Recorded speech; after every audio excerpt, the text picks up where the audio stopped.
Welcome back to the Marvel Movie Minute, a daily podcast in which we explore the films of the Marvel Cinematic Universe 1 minute at a time. In this, our fourth season, we're looking at Kenneth Branagh's 2011 film, Thor. I'm Matthew Fox from the Star Wars Universe podcast. And I'm Andy Nelson from the Next Reel Film Podcast. And today we're talking about minute 83, which begins with Thor saying he can't fight, but he can help, and ends with the Destroyer looming over a knockdown Volstagg. We'll also be talking about a deleted scene that happens during this minute. Joining us on the show today, as every day this week, is Robin Burdge from Karate Kid Minute and Travis Bowe from Real Comic Heroes, Marvel Events Timeline, and Watchmen Minute. For both of you, what kind of jumped out at you about this minute? Everything happens so fast and nothing happens. Yeah. Big bada booms. Yeah. I mean, you know, and some more time with Darcy, which is, you know, what I always look forward to. Always fun. Always fun. We'll have more about this minute in just a second.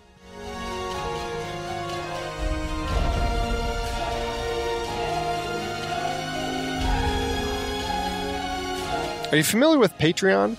Well, like many podcasters out there, we are big fans of Patreon. We find it to be a great platform for all of our fans to support us by becoming patrons. We have now upgraded our site, though, to their Memberful platform. That allows us to build our patron support platform right into our very own site. So, if you've been thinking about becoming a patron to show your love for the show, but you weren't sure about it as you can't find us on Patreon, just know we are, in fact, using their platform. Visit truestory.fm/Marvel Movie Minute, and you can find out what we offer to our patrons. It's only $5 a month, or you can get a discount if you join at the annual rate.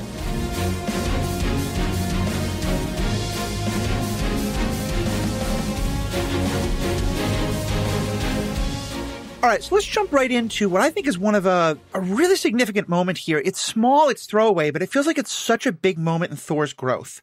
You know, up till now, he's been the one who wanted battle. He's been the one who wanted to be in the center of things. He never really cared about anybody, and he also believed that he was unbeatable. And he comes over to his friends. Volstagg thinks he's going to fight, and he says, "I'm just a man. I can't help. Not only would I not help, I would get you hurt. I would get you killed. Let me try to help people instead." And I feel like if you had a checklist of does Thor understand all the things he's been doing wrong, like this hits all of it. Yeah. Yeah, for sure. The cynical part of me hears Thor say, "My friends, I'd only get in your way. You guys should go fight the big scary monster.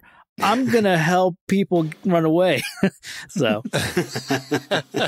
but no, I agree with you. I love the growth that Thor shows in this movie, and it's really well done. And what's nice about the way that this minute plays in this moment here, kind of this sequence with the Destroyer coming to Puente Antiguo, is that it's not played as a moment where we have to just, you know, we have to be looking at Thor to kind of see that moment of growth happens, right? To see like his heart grew 4 times like the Grinch or something like that. It's like he just like he intrinsically understands and he knows, and that's what I really love about it is he just like he instantly just jumps to action, and as opposed to before when he would just run in and, you know, cause all sorts of havoc like he did on Jotunheim.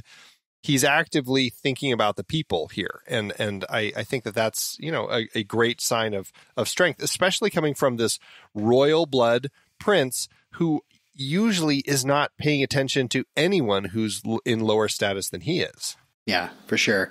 I like the idea that he's just like, I mean, I just figure that old Thor would just kind of walk down the street and start bellowing at the thing and not really care about the harm that he might cause by provoking it even. I think that's so perfect because, you know, go back a bit, he provoked the Jotuns and quite literally almost got one of his friends killed, to the point where, and then even once they were back, Odin was the one saying, like, get that man to the healers, and Thor didn't even notice. And so, yeah, to me, that one line of him acknowledging, like, I could get you killed, that can't happen. And I also just love the way his outfit looks compared to all of theirs. You know, we had fun before about how they all look like they were in the Ren Fair and whatever, which, as I said last week, MCU just loves the Ren Fair jokes, it seems. But I also just love it. He looked so different from them. And to me, it really underscored, like, he is not one of them right now. I almost brought the look of the Warriors 3 and Sif up yesterday's minute, but Even here, you get a good like shot of kind of them all in a group, and I don't love the armoring and the costuming in this movie. Aside from Thor himself, and Loki has some good looks, but I don't love like Sif and the shield that she carries. It looks like the shield that you would get at Target that has battle action sounds when it gets hit. It just looks like it's a fake toy prop for the movie. And like Volstagg's look, I just don't love. Hogan looks pretty good. That's definitely an issue that when they appear on Midgard, we talked about this last time. It does feel like there's the way that these pieces of costumes were designed. It feels like they were designed to be on a soundstage with effects replacing all the stuff around them and everything, because just in the sunlight, they look like plastic. It looks so plastic. You're right. Yeah, I was going to say the natural light does nothing good for these costumes. Honestly, on the flip side, I mean, Thor doesn't look this chill until Endgame, right? Like he's he's the most chill that we ever see him costume until he gains a lot of weight. And what I love about the way that they're playing Thor in this part of the film is he really is kind of that Donald Blake persona, right? I mean, he is just like, he's the Midgardian. He is the guy who has no powers, but he's proving himself the hero. And that's where, I mean, we talked about how there was at one point a possibility that Donald Blake would be a separate actor and they would be going back and forth. Really glad they didn't do that. And they don't bring up Donald Blake other than kind of that joke moment earlier. But here, I don't know. I think it lends itself to this persona for this particular superhero in a moment like this. Definitely. I just need to say I'm so glad you brought up the shield, because we'll talk about this more. It's going to happen in one of the minutes later this week. But there's a moment where, in a very dramatic way, the shield falls to the ground and clatters. Mm-hmm. And I just looked at it, I was like, that shield does not make that sound when it hits the ground. But I love the effect, but no. All right. So anyway, so they start dividing up and trying to help. The town is very busy again. We really have the population of plot. It changes dramatically. And all of our Earth heroes, they decide they're the ones to try to organize this. And granted, they know more about what's going on because of Thor, but like, it struck me that they're the only ones doing anything. Everyone else is just like eating their dinner. And is there no police? Is there no local authorities? Is there no like evacuate the town over the speaker system? Like it's Wild West here. Where's some other kind of authority? Towns like this, I think you'd have county cops, probably not a city police. But what I said kind of in a teaser at the start of everything happens so fast and nothing happens. Like when we last saw the Destroyer, he was outside of town, I don't know, 5 miles away, let's say. Here, he's here. Like it takes no time for him to get here. And somehow in the time that he did travel from there to here, they've not really managed to, I mean, I guess they do a decent job of evacuating the town, but it still seems like somehow the Destroyer is on them in no time. And this whole little section just feels rushed in that way. I'm not sure how they could have edited it, to make it seem like they have more time to get to clear the town before the Destroyer arrives. I'm not sure. Well, I mean, obviously there has to be a passage of time, but I would have loved to see something like, we can see the explosions where it's beating up S.H.I.E.L.D. in the distance. It would have been cool to see like the Destroyer, like this looming giant shape, like walking toward them. Like that would you could have seen it almost the entire way. But as it stands, like it's only about 30 seconds of screen time from when we see that shot of the city where we see the explosions in the distance to when we see the shot of the Destroyer's foot hitting the town streets. And it's like, is Loki teleporting it? Like it's happening in such a strange way. It's one of those walking escalators. It's much like the bridge. There's also one that kind of rolls up to the town. Yeah. I mean, that's part of why yesterday I brought up the question of just how far away is this? Because it seems like the shot of the cloud in the distance and the destroyer being in town now just does not add up. But it's more menacing if the idea of the destroyer slowly advancing on the town, and they know that they can't stop him, from getting to them, and so they still have all this time to dread. Like, it would have been kind of fun to see the Asgardians preparing for the fight, right? And everyone avoiding the town while they're just constantly looking over their shoulder to see this thing. Just like, because one thing I think is great about the destroyer is we talked yesterday about how it doesn't have a personality or anything. It's just this machine, and it's disappointing in some ways, but also I think it makes it more terrifying. Like that, it's not angry, it's not mad, it can't be like distracted. It's just a machine bent on utter and total destruction, and that's terrifying in its own way. Well, I mean, I think some of that time delay was there at one point, right? There was a bit of delay before the destroyer came to town with your deleted scene. With the deleted scene, and also, I mean, the way that it's scripted, if you look at the script, I mean, we're cutting from this back to Asgard, back to this, back to Asgard. So I think initially, the way that it was scripted, there probably was a gap of time back on Asgard from the time they're like putting everybody in their vehicles before we get to the shot of the destroyer's foot. So that also would have contributed. But yeah, we should talk about the deleted scene real quick. We start with Darcy just taking this puppy to, freedom and security. And I think the implication is like she just picked this puppy up off the street, right? I think so. She says she named him 10 seconds ago or something like that. Yeah, she named him Baker 10 seconds ago. The dog in the script, we actually see him in the street barking at something, and then we see the destroyer in the street. That was actually like the introduction to the destroyer. And so I wonder if they ever shot that or they just weren't able to, and so they just did this whole thing, because this isn't even scripted, this moment where she's like trying to figure out what to do with this dog and hands it off to some passing driver. Yeah, I started getting kind of angry at her. I thought maybe this was a little dog I hadn't noticed that she had by her side during the movie. Yeah. So when she hands it off to just not a very, pretty shifty looking guy that kind of pulls up, he's like, yeah, I'll take that dog. Yeah. Yeah, because I'm sort of thinking like there might be someone 100 feet behind her being like, wait, that's my dog. Let me take it to safety. Robin, I'm glad you thought this guy looked shifty too, because there was just something.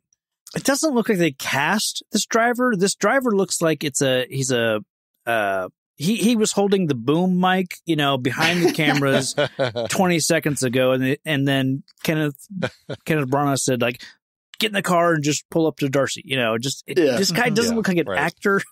I don't know. It's weird. I'm glad they cut this little deleted scene. Yeah, me too. Yeah, I don't think it adds much. It does give us the thing that we do get one moment of Volstagg actually being heroic and not fat comic relief. So I'm mad that they cut that. But yeah, the rest of it, like, it doesn't. I think there's a theme in action movies a lot of, in order to set the stakes, you have to show us that not only people are in danger, but like cute kids or animals are in danger. And I just am so bored of that. Yeah. Like, I'm going to care if just like normal Joe on the street is in danger. Like, that's okay.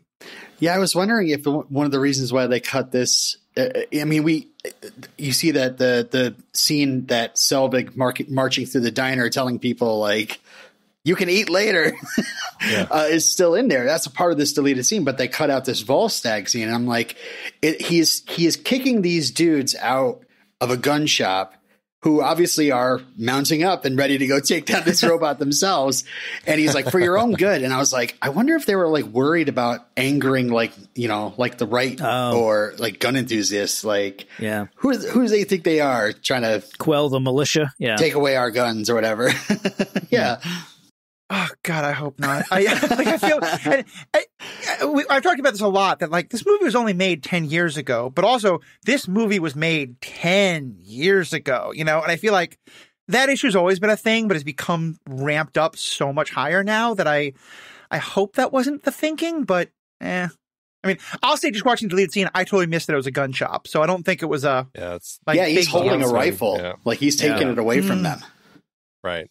Got it. And it's funny because he's got one over his shoulder. He's got the other one like it's almost like by the scruff of his neck. He's like, it's like the way that he's grabbed him. And I can't help but feel like that with his axe in his hand. Like that's not a safe way to like drag a person along with an axe over his head. Like, Yeah. Well, maybe, it's plastic. Maybe not it's not going to hurt anybody. Yeah, right. It's just his plastic axe. Also true. Also, where's the shield agents? Like, yeah, they all just kind of got their butt kicked, but one thing we'll often see and granted, this is in Agents of S.H.I.E.L.D., which comes later, but like when S.H.I.E.L.D. goes to a town, they keep someone in the town to like deal with stuff. So it's very interesting to me that like there's no S.H.I.E.L.D. agent helping this evacuation at all. It's just our friends. Earlier, they had two guys up on the rooftop when they spotted. The ones who made the Warriors. They're unconscious now, though. They're theoretically unconscious on the top of the building still, right? Were they knocked unconscious? Well, doesn't Volstagg, he like clocks them together. I don't remember that. Yeah, he goes up there to find them and like conk. I thought that was in the deleted scene. I'm thinking it is because I don't recall ever seeing that. Oh yeah, you're right. That's the deleted scene, right? Yeah. He goes up to the top of the roof because he can smell their burgers. Oh. And clocks them and like takes them and smacks their heads together. And so theoretically, they are unconscious on the top of the building, right across from Isabella's diner. You know what would really have cracked me up if there was a S.H.I.E.L.D. agent that ran out and Darcy like looks at him like, "Are you going to do anything? I mean, you work for the government." He's like, "I just know linguistics. I'm not trained for this." Yeah, that'd be kind of awesome. That would have been great. All right, so and they're all trying to help. Everyone's trying to evacuate.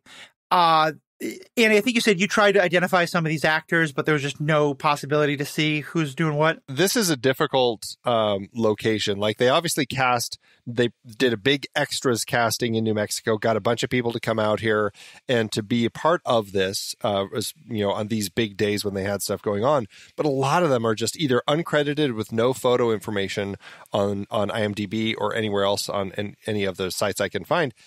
And or they just aren't even credited or listed as uncredited. They never got their names anywhere. So like all the people in the diner, all the like the kids that Thor and Jane are carrying to put in the back of the pickup truck, and all the people in the back of the pickup, I just can't tell. There are so many people. It's moving fast, and it's frustrating. I wish that there was more information that I could get for all this. So after we get them scrambling around, the destroyer shows up and we get this great shot of its boot just landing. And like here, I believe the sound. We get a great sort of echoing sound. Sound and the vibration. Yeah, it works really well.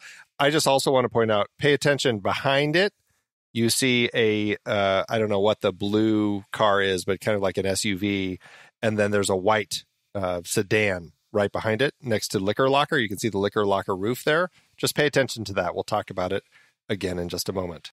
And then we get this great, like, to me, this is high noon. This is a Western kind of shot of we're coming in over the shoulder of the Warriors Three and Sif and seeing like the destroyer at the end of the street. And it just really has that like, showdown at the OK Corral, not the OK Corral, but like that Western looking down a street at each other thing that I just loved. Which is perfect for the town. The fact that they filmed this in an Old West town and are essentially having this high noon sort of moment. I mean, that right there, like that is something that I'm sure Kenneth Branagh thought about when he's like, let's build it up like it is this high noon sort of moment where, our hero and our enemy are coming at each other from opposite ends of the street. I think that's a great touch. And so then we get just kind of some, it's moving up the street, it's destroying things. Well, and Sif has a plan. Oh, go ahead. All right. So since we're moving that fast, if we want to go over every explosion, go ahead. No. But I'm gonna let you take the lead.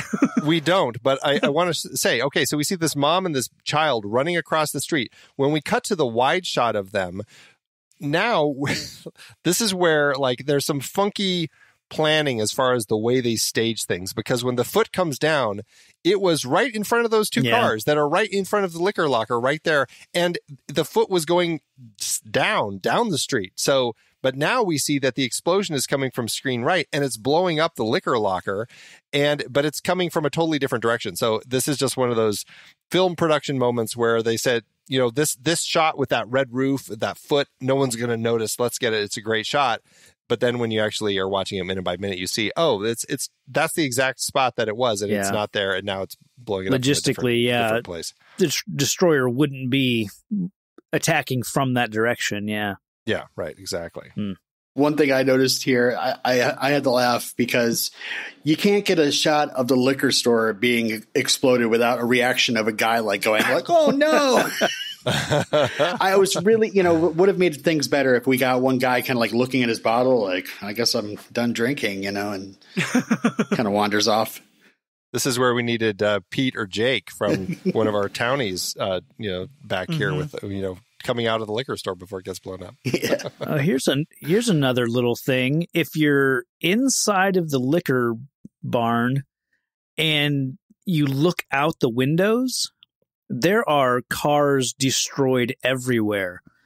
I'm sure wherever they filmed they set up this fake store front. It was probably a parking lot, and they just had wrecked cars around it or something. But yeah, the town wouldn't be, wouldn't have this much damage yet. But right, exactly.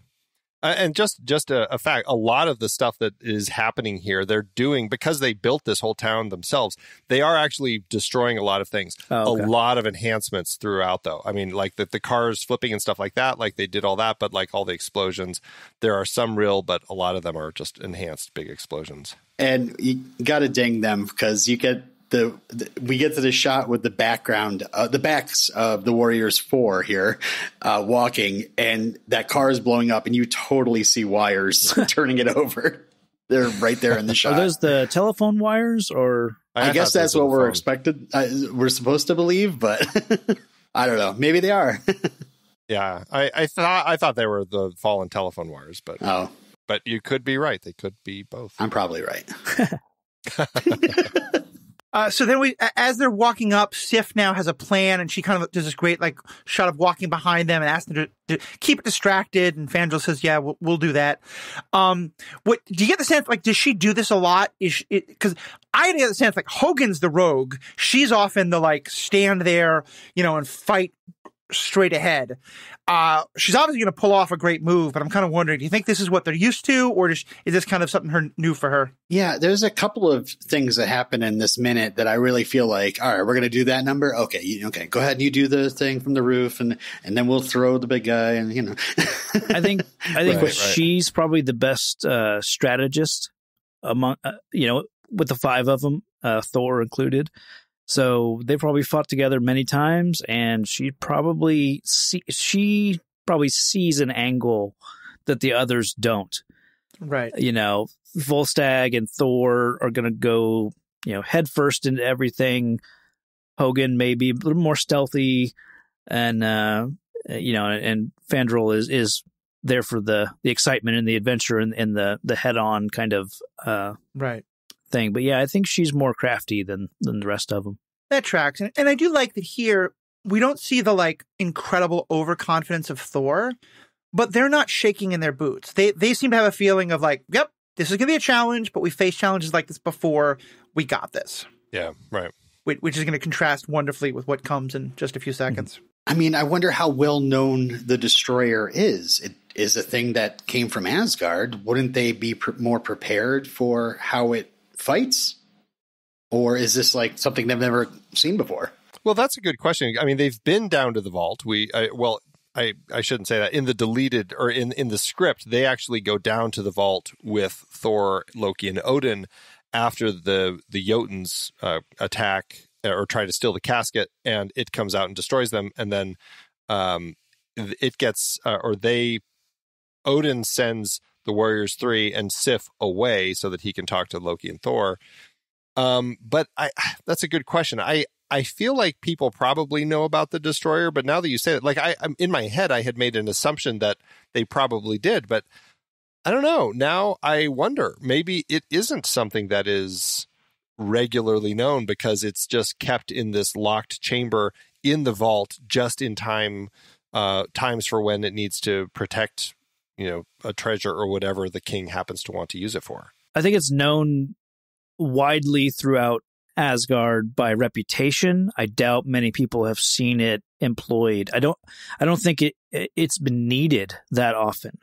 Yeah. You know, Odin will call it out for certain moments, but I don't get the sense that Thor's ever fought against it. Like I said, I've been reading, you know, all the old Thor stuff, and he's only encountered the Destroyer twice.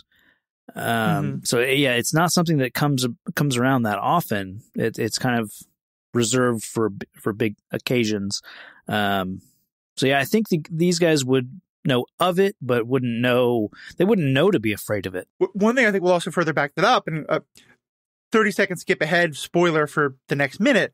You know, in the next minute, or maybe it's 2 minutes from now, we have a scene where they think they found the off switch, and turned out, nope, it's got a whole new set of powers they didn't even realize. So, yeah, I think the indication is like they know something about it, but they haven't like read the blueprints. You know, they don't know like 3 easy steps to take down the Destroyer. Right. Yeah.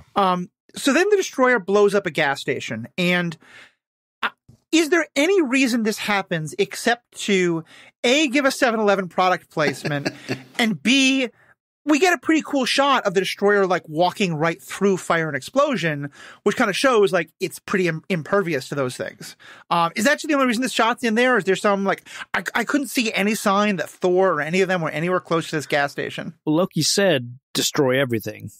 I forget if that's exactly what he said, but he's, you know. Yeah. The Destroyer is he's just living up to his name. Its name. That was my sense. I mean, he blows up all the shield cars. You know, he's just hitting everything. But again, it makes me think like on its trek from, you know, its landing spot to here, was it just blasting the hills and cars going by and cows out in the field? Like, was it just blasting absolutely everything on its way? And I would assume the answer is yes, because it seems to have no sense of what's what. It's just hitting absolutely everything just because. Right. Yeah. I got lost down a rabbit hole of 7-Eleven product placement. And just because I had the image, I was like, I've seen a 7-Eleven blow up before. And there's plenty of big gulps in movies. But what I was thinking of was, 2 years later, Man of Steel, there's a 7-Eleven gets blown up in there too. I think during the whole Smallville fight. That's funny. I have to wonder where the idea started in marketing circles of a good way to get more customers is to have your products be shown getting just utterly destroyed. Clearly people pay for it. And I remember having a weird reaction the first time I saw this because I grew up in New York City where 7-Eleven just doesn't exist. And certainly most of the places I've lived, I remember looking at my friend and go, wait, 7-Eleven doesn't have gas stations, do they? And being told, no, some parts of the country they do. They used to near me, and then all of a sudden they didn't. So it was a transitional thing, but yeah. We then have a moment, Robin, you referred to this, the tossing of the big man. Clearly Fandral and Volstagg did not watch Lord of the Rings, where it was very clearly established, never toss a dwarf. Volstagg doesn't want that. He's not technically a dwarf, and I want to be careful about that language, but I just think to me, it was so clearly kind of like in that same idea. And it's kind of fun. Like, this is a battle tactic they've used before. He does this. Volstagg shouts for Asgard. And then Destroyer just swipes him right out of the air. I think of all 4 of them, Volstagg would be the least likely person I'd want to throw. I would say maybe Hogan should be the one being thrown. But hey, that's their deal. He doesn't have the mass behind him to cause any damage upon impact. Volstagg's the one who most resembles a cannonball. So yeah, that's true. But I do like the moment though, because to me this is the moment where they're like, oh wait, this is a much harder fight than we thought it was going to be. The thing about that, I thought about that too. I wish that they had employed this tactic in the battle against the Frost Giants.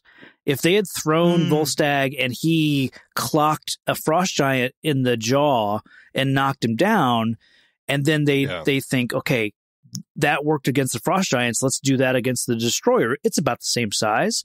And then he just gets backhanded. I think this would have so much more impact if we knew that tactic had worked. You know, if we'd seen it done well once.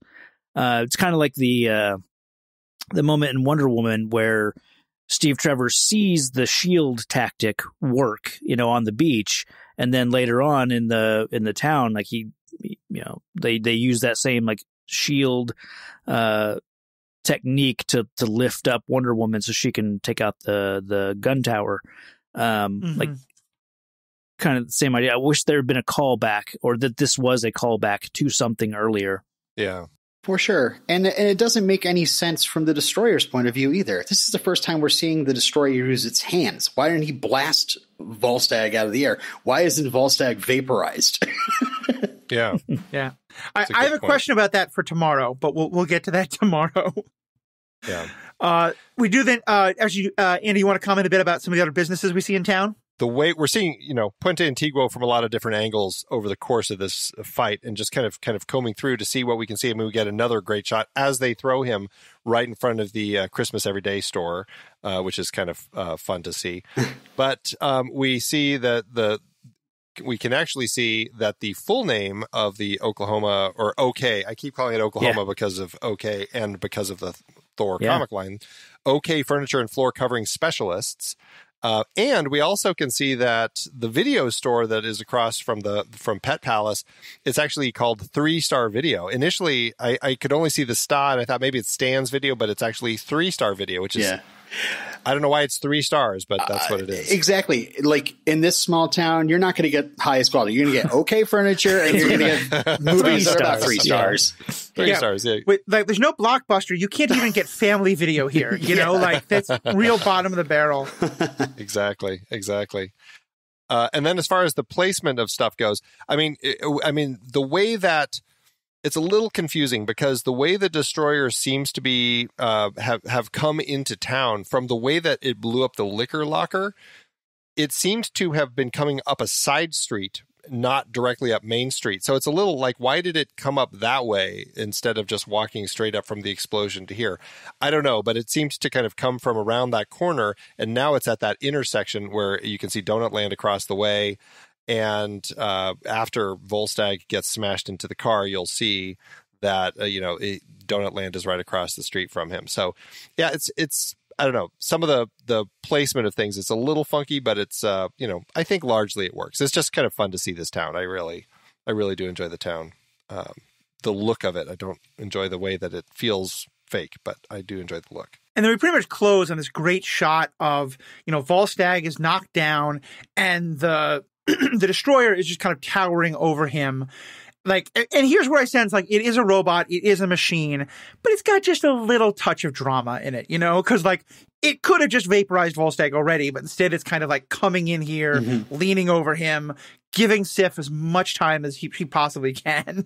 It's a cool shot, that kind of perspective from, this is kind of, we have a lot of fantastic God's eye view shots. This is very much more like the Worm's eye view shot, where we're down on the ground. We can see Volstagg's head in the corner, but really we're looking up at the sun and the Destroyer right overhead. It is a fantastic shot there. And again, like, if we had, cutaways to Loki sitting on the throne of Asgard, piloting this thing, like, kind of check back with him, Loki is the type that would want the drama. He would stalk up to Volstagg and before he blasts him in the face. Like, he would do that. So unfortunately they didn't really, convey that, I don't think, very well, to establish that that Loki is controlling this, at least if they follow the Destroyer from the comics, But yeah, you're right. Like, the Destroyer, as a mindless machine, wouldn't wait to kill its enemy, but Loki would. Yeah, it's interesting, because there are times where it seems like I don't know if it's recharging its fire, or it just sometimes takes longer than others to decide to shoot. But it seems like sometimes it has no problem just blast. Yeah. So it is confusing in that aspect. Like, why would this machine kind of stop and stand so dramatically over him here? For sure. All right, well, we're going to have a lot more to talk about with the Destroyer and the big fight scene in the next couple of days. So Good place to close out. Let me just ask you both. Travis, Robin, normally this is when I'm starting to dig into the down to the bottom of the barrel to find new things for y'all to talk about. But Travis, I know you have at least one more project that we haven't talked about. Robin, I'm guessing you do too. So tell us more about the many things you all do that people can find online. We kind of talked about it a little bit on Monday, but yeah, I did Watchmen Minute, and that's a completed project you can find everywhere. Just search Watchmen Minute. We did all 186 episodes of the director's cut, and then we came back and did the recaps of the HBO Watchmen series. Nice.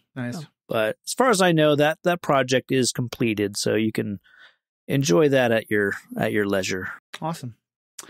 What about Robin? Yeah, I guess there's a couple of things I can mention in relation to Thor. Back when we were covering, I was on a show called the Defenders Podcast, which I think is still out there. We talked about Netflix Marvel series, and we did definitely a special episode getting ready for Daredevil, talking about the Return of the Incredible Hulk, which featured Thor. Nice. And well, you know, so it's basically your first. I mean, I don't understand why this podcast hasn't covered that yet, but it is technically the first appearance. And also recently on Karate Kid Minute, we did a bonus episode covering an Elizabeth Shue vehicle called Adventures of Babysitting, which also has Thor in it, played by Vincent D'Onofrio. Yes, The Babysitting Blues. Oh, yeah. Love that movie. All right. Well, thank you both so much. Look forward to having you close out the week with us. Andy, as always, thank you for all the things you do to make this happen. To all of our fans, you're what makes this possible. Let us know what you think. We love the feedback. We love getting to interact with you. Make us not so much us talking to you. Make it a conversation. You can find all the ways to contact us on thenextreel.com. Thank you so much for all you're doing, and have a great day. Until next time, true believers.